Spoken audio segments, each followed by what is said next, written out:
വടക്ക് കിഴക്കൻ ഇന്ത്യയുടെ യാത്രാ വാണിജ്യ മേഖലകളിൽ വലിയ വിപ്ലവം സൃഷ്ടിക്കാൻ പോകുന്ന ഒരു വലിയ ചരിത്രപരമായ പദ്ധതിക്ക് പ്രധാനമന്ത്രി നരേന്ദ്രമോദിയുടെ അധ്യക്ഷതയിൽ ചേർന്ന സാമ്പത്തിക കാര്യ മന്ത്രിസഭാ സമിതി അംഗീകാരം നൽകിയിരിക്കുകയാണ്. അസമിലെ ബ്രഹ്മപുത്ര നദിക്ക് താഴെ ഇന്ത്യയിലെ ആദ്യത്തെ സംയുക്ത റോഡ് റെയിൽ തുരങ്കം നിർമ്മിക്കുന്നതിനാണ് അനുമതി ലഭിച്ചിരിക്കുന്നത്. 18,662 കോടി രൂപ ചെലവ് പ്രതീക്ഷിക്കുന്ന ഈ പദ്ധതിയിലൂടെ ഗോഹ്പൂരിനെയും നുമലിഗഡിനെയും തമ്മിൽ ബന്ധിപ്പിക്കുന്ന 4 വരി ഗ്രീൻഫീൽഡ് പാത യാഥാർത്ഥ്യമായി മാറും. ഇത്തരത്തിൽ നദിക്ക് അടിയിലൂടെയുള്ള റോഡ് റെയിൽ തുരങ്കം ഇന്ത്യയിൽ ആദ്യത്തേതാണ്. ലോകത്തിലെ തന്നെ രണ്ടാമത്തേതുമാണിത്. ഇപ്പോൾ നുമലിഗഡിൽ നിന്ന് ഗോഹ്പൂരിലേക്ക് എത്താൻ 240 കിലോമീറ്ററോളം ദൂരം സഞ്ചരിക്കണം. അതിനായി 6 മണിക്കൂറോളം സമയവും വേണ്ടിവരും. കാശിരംഗ ദേശീയ ഉദ്യാനം വഴി കടന്നുപോകുന്ന നിലവിലെ യാത്ര പുതിയ തുരങ്കം വരുന്നതോടെ ഏതാനും മിനിറ്റുകൾക്കുള്ളിലേക്ക് ചുരുങ്ങും. അസം, അരുണാചൽപ്രദേശ്, നാഗാലാൻഡ് തുടങ്ങിയ സംസ്ഥാനങ്ങളിലെ ചരക്ക് നീക്കം സുഗമമാക്കാനും ലോജിസ്റ്റിക്സ് ചെലവ് ഗണ്യമായി കുറയ്ക്കാനും ഈ പദ്ധതി വലിയ തോതിൽ സഹായിക്കും. സാമ്പത്തിക നേട്ടങ്ങൾക്കപ്പുറം തന്ത്രപ്രധാനമായ വലിയൊരു വികസന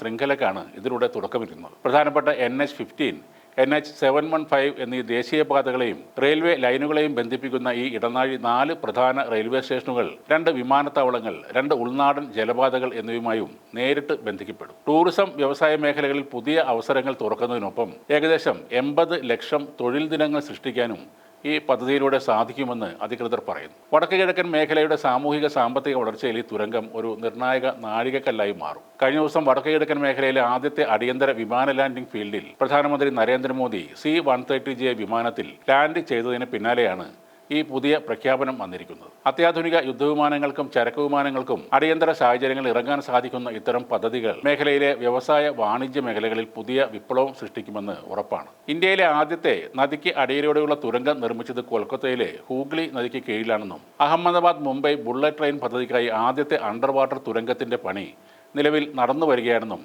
ശനിയാഴ്ച മാധ്യമപ്രവർത്തകരോട് റെയിൽവേ മന്ത്രി അശ്വിനി വൈഷ്ണവ് പറഞ്ഞിരുന്നു. 6 മണിക്കൂറുള്ള യാത്രാ സമയം ഈ പദ്ധതി നടപ്പിൽ വരുന്നതോടെ വെറും അരമണിക്കൂറായി കുറയുകയും ചെയ്യും.